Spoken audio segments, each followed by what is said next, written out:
നമുക്കറിയാം നമ്മൾ ഏറ്റവും കൂടുതൽ ഫേസ് ചെയ്യുന്നൊരു കാര്യമായിരിക്കും കമ്പ്യൂട്ടർ അല്ലെങ്കിൽ ലാപ്ടോപ്പ് വളരെ ലാഗായിട്ട് അല്ലെങ്കിൽ ലാഗ് വരിക അല്ലെങ്കിൽ സ്റ്റക്കായി നിന്നു ലാഗ് വരിക എന്നൊക്കെ പറയാം അല്ലേ. ഏതായാലും ജീവിതത്തിൽ ഒരു പ്രാവശ്യമെങ്കിലും ലാപ്ടോപ്പ് സ്റ്റക്കായി അല്ലെങ്കിൽ നമ്മുടെ കമ്പ്യൂട്ടർ സ്റ്റക്കായി എന്ന് പറയാത്തവരാരുമില്ല. അപ്പോൾ ഇതിനുള്ള ഒരുപാട് റീസൺസ് ഉണ്ട്.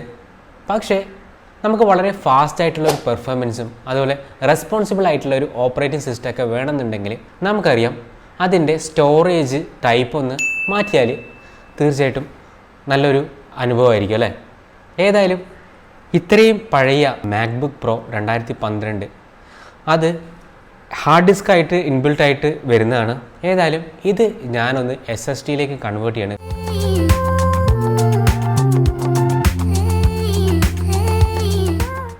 സ്റ്റോറേജ് ടൈപ്പ് ലേറ്റസ്റ്റ് ആയിട്ട് ഒരുപാട് ടെക്നോളജിയിൽ വന്നിട്ടുണ്ടല്ലേ. നമുക്കറിയാം പണ്ടത്തെ ഫ്ലോപ്പി ഡിസ്ക് മുതൽ ഇപ്പം ലേറ്റസ്റ്റ് ആയിട്ട് വന്നിട്ടുള്ള UFS ടെക്നോളജി, അതുപോലെ തന്നെ NVMe ടെക്നോളജി എന്നൊക്കെ പറഞ്ഞിട്ട് ഒരുപാട് ടെക്നോളജീസ് ഉണ്ട്. കാലം കഴിയും തോറും ഇതിൻ്റെ പെർഫോമൻസും സ്പീഡൊക്കെ വർദ്ധിക്കുന്നുണ്ട്. ഏതായാലും ബജറ്റ് ഫ്രണ്ട്ലി ആയിട്ട് നമുക്ക് ലാപ്ടോപ്പ് ഒന്ന് അപ്ഗ്രേഡ് ചെയ്യണം, സ്പീഡും അതുപോലെ തന്നെ പെർഫോമൻസൊക്കെ ഒന്ന് ഇൻക്രീസ് ചെയ്യണമെന്നുണ്ടെങ്കിൽ വളരെ ഈസി ആയിട്ട് ചെയ്യാൻ പറ്റുന്ന ഒരു കാര്യമാണ് നമ്മുടെ സ്റ്റോറേജ് ടൈപ്പ് ഇൻക്രീസ്, HDD അതുപോലെ തന്നെ SSD അല്ലേ. അപ്പോൾ എന്താണ് ഈ HDD? ഹാർഡ് ഡിസ്ക് ഡ്രൈവിൻ്റെ ഷോർട്ട് ഫോമാണ് HDD. SSD അതായത് സോളിഡ് സ്റ്റേറ്റ് ഡ്രൈവ്. അപ്പോൾ പേര് സൂചിപ്പിക്കുന്ന പോലെ തന്നെ ഹാർഡ് ഡിസ്കിൽ ഒരു ഡിസ്ക് ഉണ്ടാവും, അതുപോലെ തന്നെ ആ ഡിസ്കിൻ്റെ ഡാറ്റാസ് റീഡ് ചെയ്യാൻ അതുപോലെ തന്നെ റൈറ്റ് ചെയ്യാൻ വേണ്ടിയിട്ട് ഒരു മാഗ്നറ്റിക് ആയിട്ടുള്ള ഒരു നീഡിലുണ്ടാവും. എന്നാൽ നേരെ തിരിച്ച് സോളിഡ് സ്റ്റേറ്റ് ഡ്രൈവിൽ പേര് പോലെ തന്നെ ഒരു ഫ്ലാഷ് മെമ്മറി മൊഡ്യൂൾ അല്ലെങ്കിൽ ഒരു നമ്മുടെ പെൻഡ്രൈവോ അല്ലെങ്കിൽ മെക്കാനിക്കലായിട്ടുള്ള ഒരു ഡിസ്കോ കാര്യങ്ങളൊന്നും ഇല്ലാതെ സോളിഡ് സ്റ്റേറ്റ് ഡ്രൈവ് വളരെ പെട്ടെന്നാണ് ഇത്രയധികം പ്രചാരത്തിൽ വന്നത്. കാരണം കമ്പ്യൂട്ടറിൻ്റെ സ്പീഡ് അടിമുടി മാറ്റിമറിച്ചാണ് SSD. അതുപോലെ നമുക്കറിയാം ലാപ്ടോപ്പോ കമ്പ്യൂട്ടറോ പണ്ട് കാലങ്ങളിൽ നമ്മൾ ഓൺ ആക്കുന്ന സമയത്ത് ഫാനിൻ്റെ നോയ്സിന് കൂടാതെ തന്നെ വളരെ ഹൈ സ്പീഡിൽ ഹാർഡ് ഡിസ്ക് കൂടി റൊട്ടേറ്റ് ചെയ്യുന്നത് നമുക്ക് കാണാൻ പറ്റും അല്ലേ. അപ്പോൾ വളരെ ഹൈ സ്പീഡിൽ മാഗ്നറ്റിക് ആയിട്ടുള്ള ഒരു ഡിസ്ക് റൊട്ടേറ്റ് ചെയ്തിട്ടാണ് ഇതിൻ്റെ റൈറ്റിങ്ങും അതുപോലെ തന്നെ റീഡിംഗ് ഒക്കെ നടത്തുന്നത്. എന്നാൽ സോളിഡ് സ്റ്റേറ്റിൽ ഈ ശബ്ദമോ കാര്യങ്ങളൊന്നുമില്ല, അതുപോലെ തന്നെ അതിൻ്റെ വെയിറ്റും വളരെ കുറവാണ്. അപ്പോൾ ഓൺലൈനിൽ നമുക്ക് വളരെ ബജറ്റ് ഫ്രണ്ട്ലി ആയിട്ട് ഒരുപാട് SSDകൾ കാണാൻ പറ്റും. പക്ഷേ SSD ചൂസ് ചെയ്യുമ്പം അതിൻ്റെ യൂസും അതുപോലെ തന്നെ കുറച്ച് കാര്യങ്ങളൊക്കെ ശ്രദ്ധിക്കേണ്ടത്. ഏതായാലും മെയിനായിട്ടുള്ള ഒരു കാര്യം, നിങ്ങൾ OS ഇൻസ്റ്റാൾ ചെയ്യാനാണ് അല്ലെങ്കിൽ നിങ്ങളുടെ ഓപ്പറേറ്റിംഗ് സിസ്റ്റത്തിൻ്റെ സ്പീഡ് അല്ലെങ്കിൽ പെർഫോമൻസ് ഇൻക്രീസ് ചെയ്യാൻ വേണ്ടിയിട്ടാണ് നിങ്ങൾ യൂസ് ചെയ്യുന്നതെങ്കിൽ തീർച്ചയായിട്ടും നിങ്ങൾ DRAM എനേബിൾഡ് ആയിട്ടുള്ള ഒരു SSD വാങ്ങുക. സാധാരണ ഓൺലൈനിൽ സെർച്ച് ചെയ്യുന്ന സമയത്ത് DRAM എനേബിൾഡ് ആയിട്ടുള്ള SSDകൾ അങ്ങനെ മെൻഷൻ ചെയ്യുന്നുണ്ടാവും. എന്നാലും നമുക്കതിൻ്റെ സീരിയസ് നമ്പർ അല്ലെങ്കിൽ അതിൻ്റെ മോഡൽ നമ്പറൊക്കെ വെച്ച് നമുക്ക് ചൂസ് ചെയ്യാൻ പറ്റും. ക്രൂഷ്യൽ എന്ന് പറഞ്ഞ കമ്പനി നമുക്കറിയാം വളരെ ഫേമസ് ആയിട്ട് ബജറ്റ് ഫ്രണ്ട്ലി ആയിട്ട് സോളിഡ് സ്റ്റേറ്റ് ഡ്രൈവിൽ ഉണ്ടാക്കുന്ന ഒരു കമ്പനിയാണ്. അതുപോലെ തന്നെ സാംസങ് ഉണ്ട്, അതുപോലെ തന്നെ തോഷിബ ഉണ്ട്, അങ്ങനെ ഒരുപാട് മാനുഫാക്ചേഴ്സ് ഉണ്ട്. വെസ്റ്റേൺ ഡിജിറ്റൽ ഉണ്ട്, സീഗേറ്റ് ഉണ്ട്. ഏതായാലും ബജറ്റ് ഫ്രണ്ട്ലി ആയിട്ട് ക്രൂഷ്യലിൻ്റെ SSD നമുക്ക് ഏതായാലും ചൂസ് ചെയ്യാം. നിങ്ങൾക്ക് DRAM എനേബിൾഡ് ആയിട്ടുള്ള ഒരു SSD വേണമെങ്കിൽ തീർച്ചയായിട്ടും നിങ്ങൾക്ക് ഗൂഗിളിൽ സെർച്ച് ചെയ്ത് കഴിഞ്ഞാൽ DRAM എനേബിൾഡ് ആയിട്ടുള്ള SSDയുടെ മോഡൽ നമ്പേഴ്സൊക്കെ വരും. ക്രൂഷ്യൽ തന്നെ BX സീരീസ് ഉണ്ട്, അതുപോലെ തന്നെ MX സീരീസ് ഉണ്ട്. BX 500 എന്ന് പറഞ്ഞാൽ വളരെ ബജറ്റ് ഫ്രണ്ട്ലി ആയിട്ട് നമുക്ക് വാങ്ങാൻ പറ്റുന്ന ഒരു SSD ആണ്. ഫിസിക്കൽ DRAM ഇല്ലാത്തതാണ് ഈ BX സീരീസ്. എന്നാൽ MX 500 എന്ന് പറഞ്ഞിട്ടുള്ള സീരീസ് DRAM മോഡി കൂടി ഉള്ളതാണ്. അതിൻ്റെ റേറ്റും അതുപോലെ തന്നെ കൂടുതലാണ്. ഏതായാലും ഞാൻ DRAM എനേബിൾഡ് ആയിട്ടുള്ള SSD ഒന്നും വാങ്ങുന്നില്ല. കാരണം ഇത്രയും പഴയ ഒരു ലാപ്ടോപ്പിന് വെറുതെ അത്രയും മണി ഇൻവെസ്റ്റ് ചെയ്യേണ്ട ആവശ്യമില്ല. നോർമലായിട്ട് SSDയിലേക്ക് മാറുമ്പോൾ തന്നെ കുറച്ച് സ്പീഡ് കിട്ടും. വളരെ ചീപ്പായിട്ടുള്ള ഒരു SSD ഏതായാലും ഞാൻ ചൂസ് ചെയ്തു. ഏതായാലും 1 TB 2 TB ഒന്നും ആവശ്യമില്ല. കാരണം അത്രയും പൈസ കൊടുത്ത് ഇതിൽ ഇൻവെസ്റ്റ് ചെയ്യുന്നതിൽ കാര്യമില്ല. കാരണം ഇത്രയും പഴയൊരു മോഡലായി നമുക്ക് ഏതായാലും ഇതിൻ്റെ ലൈഫ് കുറച്ചുകൂടി കൂട്ടാന്നുള്ളൊരു ഇതേ ഉള്ളൂ. ഏതായാലും 128 GB ഞാൻ എടുക്കുന്നില്ല. കാരണം ആപ്ലിക്കേഷൻസോ അല്ലെങ്കിൽ കുറച്ച് സോഫ്റ്റ്വെയർസൊക്കെ ഇൻസ്റ്റാൾ ചെയ്യുമ്പോഴത്തേക്കും അപ്പം തന്നെ നേരെ നമുക്ക് വേറെ ഒന്നും യൂസ് ചെയ്യാൻ പറ്റില്ല. ഏതായാലും 256 ഒരു സ്വീറ്റ് ആയിട്ടുള്ളൊരു സ്പോട്ടാണ്. ഏതായാലും 256 GB അല്ലെങ്കിൽ 240 GB ഒരു ക്രൂഷ്യലിൻ്റെ SSD ഞാൻ ഏതായാലും ഓർഡർ ചെയ്തിട്ടുണ്ട്. ഫാസ്റ്റ് ആയിട്ടുള്ള ഡെലിവറിക്ക് അതുപോലെ തന്നെ ഷിപ്പിംഗ് ചാർജൊക്കെ ഒഴിവാക്കാൻ വേണ്ടിയിട്ട് ഞാൻ കൗണ്ടറിൽ പോയിട്ട് കളക്ട് ചെയ്യാണ്. ഏതായാലും നമുക്കത് വന്നിട്ട് നമുക്ക് ബാക്കി കാര്യങ്ങളിലേക്ക്. ഏതായാലും ഡ്യൂട്ടി കഴിഞ്ഞ് വരുന്ന വഴിയിൽ ലോക്കറിൽ നിന്ന് ഞാൻ ലോക്കർ കോഡ് അടിച്ച് നമ്മുടെ SSD കളക്ട് ചെയ്തു. അങ്ങനെ നമ്മുടെ ക്രൂഷ്യലിൻ്റെ SSD വന്നിട്ടുണ്ട്. 2.5 inch solid state drive, BX500 240 GB. Okay, അപ്പോൾ ഇതാണ് നമ്മുടെ SSD. അപ്പോൾ നമ്മുടെ SSDയിലുണ്ട്. വളരെ ലൈറ്റ് വെയിറ്റ് ആണ് ഒരു ഹാർഡ് ഡിസ്കിനെ അപേക്ഷിച്ച്. ഏതായാലും നമുക്കിത് മാറ്റി വെക്കാം. ഇനി SSD എങ്ങനെ റീപ്ലേസ് ചെയ്യാമെന്ന് നമുക്ക് നോക്കാം. വളരെ സിമ്പിളാണ്. ഏതായാലും ഇത്രയും പഴക്കം ചെന്നൊരു മാക്ബുക്ക് ആയതുകൊണ്ട് തന്നെ എനിക്ക് ചെറിയൊരു പേടിയുണ്ട് ഓപ്പൺ ചെയ്യാൻ. കാരണം ഓപ്പൺ ചെയ്ത് കഴിഞ്ഞിട്ട് ഏതെങ്കിലും ഒരു വയറോ ഏതെങ്കിലും ഒരു സോൾഡറിങ്ങോ അല്ലെങ്കിൽ ബ്രേക്കായി കഴിഞ്ഞാൽ പിന്നെ ഇത് ഓണാവുകയില്ല. അതുപോലെ തന്നെ വളരെ പഴയൊരു ബോർഡാണ്. ഏതായാലും പക്ഷേ ആപ്പിളിൻ്റെ പ്രൊഡക്ട്സ് ആയതുകൊണ്ട് കുറച്ച് ഡ്യൂറബിലിറ്റി ഉള്ളതുകൊണ്ട് തന്നെ അത്രയ്ക്ക് പേടിക്കാനൊന്നുമില്ല. ഏതായാലും ഫസ്റ്റ് തന്നെ നമ്മൾ ചെയ്യേണ്ടത് ഷട്ട് ഡൗൺ ചെയ്യണം. ഏതായാലും നമ്മൾ ഷട്ട് ഡൗൺ ചെയ്തു. ഇനി നമുക്ക് ഈ സ്ക്രൂസാണ് അഴിക്കാനുള്ളത്. അപ്പോൾ പുറകിൽ നമുക്ക് കാണാം, ഇത് മാക്ബുക്കിൻ്റെ യൂണി ബോഡി ഡിസൈനിലുള്ള മാക്ബുക്ക് പ്രോ ആണ്. യൂണി ബോഡി ഡിസൈൻ എന്ന് പറഞ്ഞാൽ ഒരൊറ്റ അലുമിനിയം പീസ്, അതായത് ഇതിലിപ്പോൾ ടോട്ടൽ 2 അലുമിനിയം പീസാണ് ഉള്ളത്. അതായത് ഇവിടെ അടിയിലൊരെണ്ണം പിന്നെ മുകളിൽ സ്ക്രീനിൻ്റെ ഭാഗത്തായിട്ടുള്ള ആകെ യൂണി ബോഡി ആയിട്ടുള്ള ഒരു ഡിസൈൻ. യൂണി ബോഡി അല്ലാതെയുള്ള ഡിസൈൻ എന്ന് പറഞ്ഞാൽ പാർട്സ് ആയിട്ട് സെഗ്മെൻറ്റ്സ് ആയിട്ടുള്ള മാക്ബുക്കിൻ്റെ മോഡൽസ് എടുത്തു കഴിഞ്ഞാൽ പെർഫോമൻസ് ആയാലും അല്ലെങ്കിൽ അതിൻ്റെ മോഡൽ എടുത്തു കഴിഞ്ഞാലും ഏകദേശം ഇപ്പോൾ ലേറ്റസ്റ്റ് മോഡലായപ്പോലും നമുക്കറിയാം ഈ ലൈറ്റ്, ഇപ്പം ലൈറ്റ് ഓഫ് ആണ്.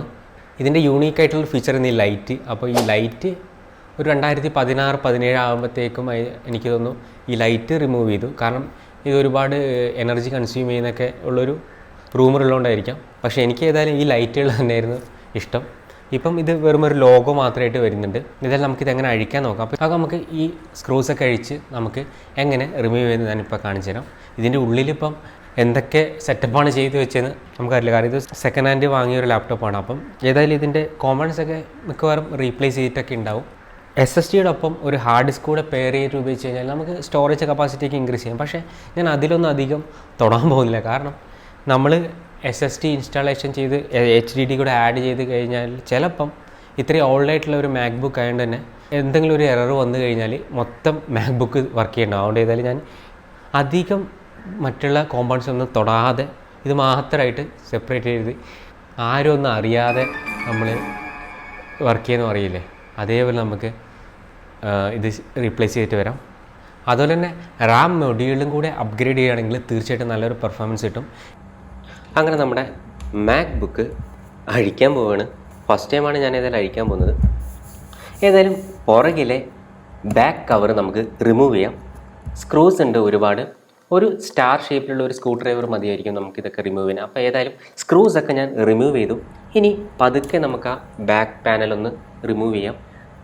ലോക്കും കാര്യങ്ങളൊന്നുമില്ല, ജസ്റ്റ് ഒന്ന് പൊക്കിയെടുത്താൽ മാത്രം മതി.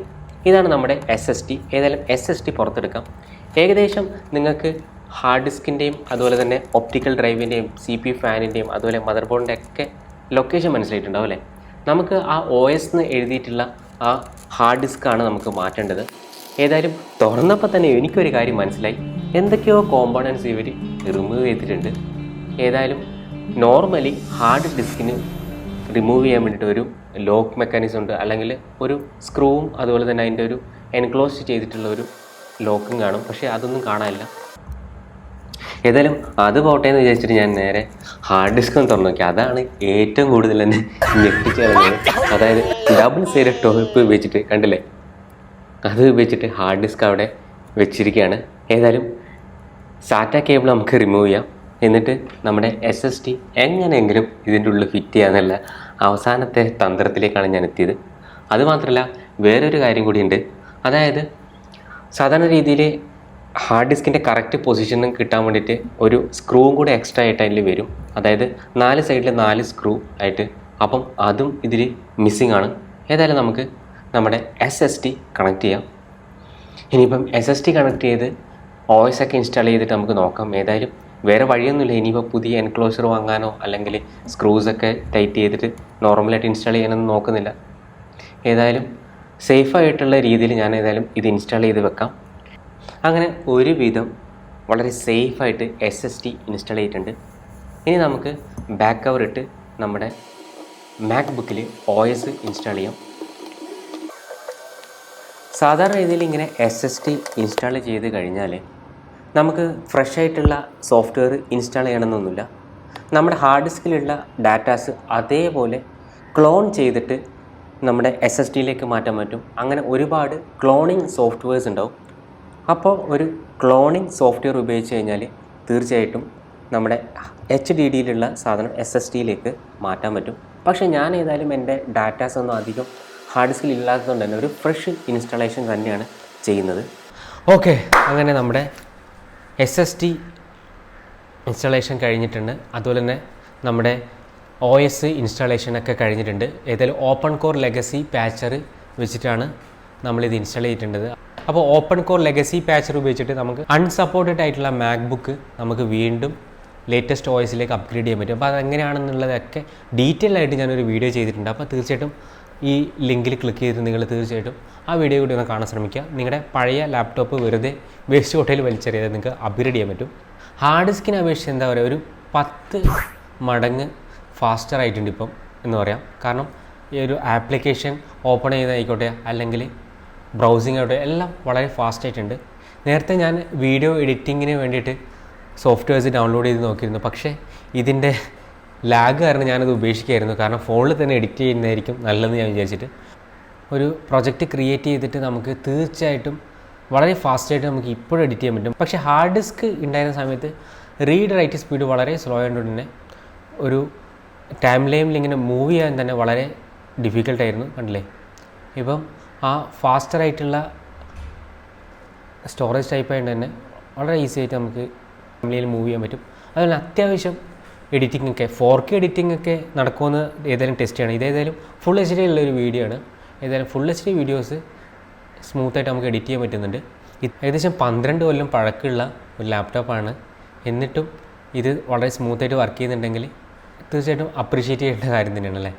പക്ഷേ വീഡിയോ എഡിറ്റ് ചെയ്യാനാണ് ഉപയോഗിക്കുന്നതെങ്കിൽ തീർച്ചയായിട്ടും അതിൻ്റെ മെമ്മറി കൂടി ഒന്ന് അപ്ഗ്രേഡ് ചെയ്യുന്നത് നല്ലതാണ്. മിനിമം ഒരു 16 GB എങ്കിലും തീർച്ചയായിട്ടും മെമ്മറി ഉണ്ടെങ്കിൽ വളരെ സ്മൂത്തായിട്ട് നമുക്ക് വീഡിയോ എഡിറ്റ് ചെയ്യാൻ പറ്റും. ഇതിപ്പം നിലവിൽ 6 GB റാം മാത്രമേ ഉള്ളൂ, 4 GB ഒരു മൊഡ്യൂളും അതുപോലെ തന്നെ 2 GB ഒരു മൊഡ്യൂളും. അതുപോലെ മെമ്മറി ഇൻസ്റ്റാൾ ചെയ്യുന്ന സമയത്ത് നിങ്ങൾ തീർച്ചയായിട്ടും ഒരു കാര്യം ശ്രദ്ധിക്കുക, ഒരേ ഫ്രീക്വൻസിയിലുള്ള മെമ്മറി മൊഡ്യൂളുകൾ മാത്രം പെയർ ചെയ്ത് ഉപയോഗിക്കുക. 1600 അല്ലെങ്കിൽ ഒരു 2300 MHz ഉള്ളൊരു നമ്മൾ വിചാരിക്കും എന്നാൽ ഇത് രണ്ടിൻ്റെ കമ്പൈൻഡ് ആയിട്ടുള്ളൊരു സ്പീഡായിരിക്കും ഇതിൽ കിട്ടുന്നത്. എന്നാൽ അങ്ങനെയല്ല, ഏറ്റവും ലോവസ്റ്റ് ആയിട്ടുള്ള ഫ്രീക്വൻസി ഏതാണ് അതിലേക്കായിരിക്കും ഓട്ടോമാറ്റിക്കായിട്ട് കൺവേർട്ട് ആവുക. ആ ഫ്രീക്വൻസിയിലായിരിക്കും ആ റാം റൺ ചെയ്യുക. അതുപോലെ തന്നെ കമ്പാറ്റബിലിറ്റി ഇഷ്യൂസും വരാൻ ചാൻസ് ഉണ്ട്. അതുകൊണ്ട് ഒരേ ഫ്രീക്വൻസിയിലുള്ള അതെല്ലാം ഒരേ ടൈപ്പിലുള്ള DDR3 ആണ് നിങ്ങളുടെ ലാപ്ടോപ്പ് സപ്പോർട്ട് ചെയ്യുന്നതെങ്കിൽ തീർച്ചയായും DDR3 ഉപയോഗിക്കുക. അതുപോലെ തന്നെ DDR4 ആണെങ്കിൽ DDR4 ഉപയോഗിക്കുക.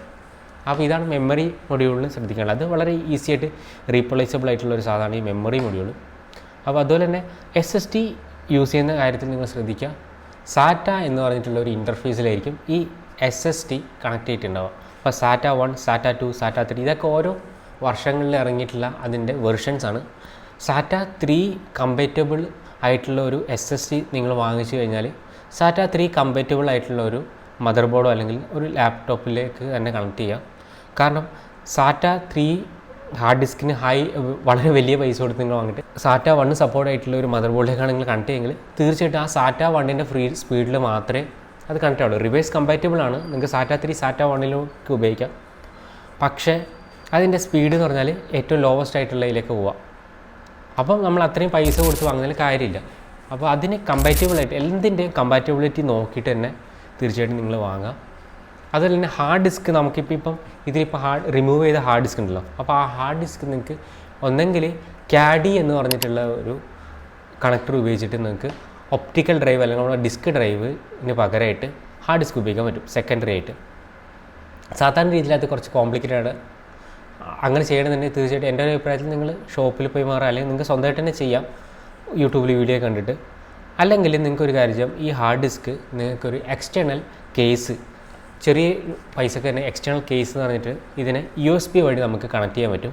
അപ്പോൾ അതായിരിക്കും കുറച്ചും കൂടെ ചീപ്പർ, അതുപോലെ തന്നെ ഈസി ആയിട്ടുള്ളൊരു മെത്തേഡ്. അപ്പോൾ നമ്മുടെ ഹാർഡ് ഡിസ്കിലെ ഡാറ്റാസ് ഒന്നും പോവുകയും ചെയ്യില്ല. അപ്പം ഈ രീതിയിലൊക്കെ നിങ്ങൾക്ക് നിങ്ങളുടെ ലാപ്ടോപ്പ് വീണ്ടും അതിൻ്റെ ലൈഫ് കൂട്ടി നിങ്ങളുടെ പൈസ ഒരുപാട് സേവ് ചെയ്യാൻ പറ്റും. അപ്പം ഈ വീഡിയോ നിങ്ങൾക്ക് ഇഷ്ടപ്പെട്ട് കഴിഞ്ഞാൽ തീർച്ചയായിട്ടും ഒന്ന് ലൈക്ക്, ഷെയർ, അതുപോലെ തന്നെ കൂട്ടുകാർക്കൊന്ന് സബ്സ്ക്രൈബ്. ഞാൻ അധികം ടെക്നിക്കൽ ടേംസ് ഒന്നും ഉപയോഗിക്കാതെ വളരെ ലളിതമായിട്ടാണ് ഇതിനെപ്പറ്റി വിശദീകരിച്ചെന്ന് വിചാരിക്കുന്നു. അപ്പം തീർച്ചയായിട്ടും നിങ്ങൾക്ക് SSD അപ്ഗ്രേഡേഷൻ, അതുപോലെ തന്നെ ഹാർഡ് ഡിസ്കിനെ പറ്റിയൊക്കെ ഒരുപാട് സംശയങ്ങളും കാര്യങ്ങളുണ്ടാകും. അതുപോലെ സ്റ്റോറേജ് ടൈപ്പ്, അതുപോലെ തന്നെ നിങ്ങളുടെ പഴയ ലാപ്ടോപ്പ്, മാക്ബുക്ക് എന്തായിക്കോട്ടെ അതൊക്കെ അപ്ഗ്രേഡ് ചെയ്യുന്ന സമയത്ത് ഒരുപാട് സംശയങ്ങളുണ്ടാവും അല്ലേ?